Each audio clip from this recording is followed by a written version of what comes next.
3 মাসের মাথায় স্বরাষ্ট্র সচিব মোমেনের পদত্যাগ যে কারণে।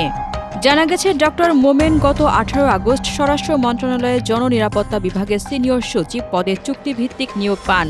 পরে তাকে স্বরাষ্ট্র মন্ত্রণালয়ের সুরক্ষা সেবা বিভাগের সিনিয়র সচিব পদেও দায়িত্ব দেওয়া হয়। এদিকে 5 আগস্টের পর পরিবর্তিত প্রশাসনে এ সময় যারা আলোচিত শীর্ষ কর্মকর্তা, তাদের মধ্যে ডক্টর মোমেন অন্যতম।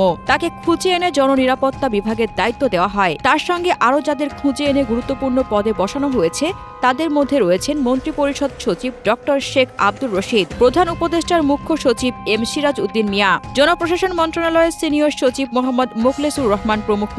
তবে কি এমন ঘটে গেল ডক্টর মোমেনকে স্বরাষ্ট্র মন্ত্রণালয় ছাড়তে হচ্ছে? খোঁজ নিয়ে জানা যায়, ডক্টর মোমেনকে বিধিবদ্ধ সংস্থা দুর্নীতি দমন কমিশনের চেয়ারম্যান করা হচ্ছে। এ বিষয়ে সরকার গঠিত সার্চ কমিটিও তাদের প্রস্তাব চূড়ান্ত করেছে। সেখানেও তারা ডক্টর মোমেনকে 1 নম্বর পছন্দ হিসেবে রেখেছে।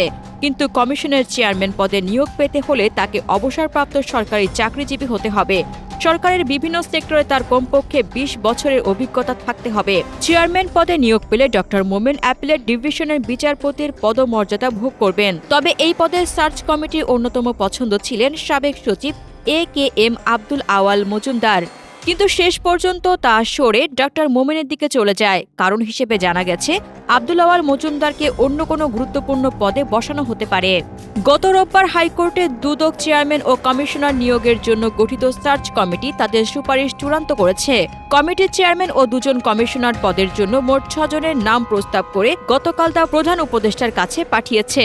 ডক্টর মোহাম্মদ আব্দুল মোমেন BCS 1982 প্রশাসন ক্যাডারে যোগদান করেন। তিনি ঢাকা জেলার প্রশাসক, 2 জন রাষ্ট্রপতির একান্ত সচিব, সাবেক প্রধানমন্ত্রীর সহকারী একান্ত সচিব, BRT এর চেয়ারম্যান, বিমান বাংলাদেশ এয়ারলাইন্সের ব্যবস্থাপনা পরিচালক ও CEO ছিলেন। MD থাকাকালে দীর্ঘদিন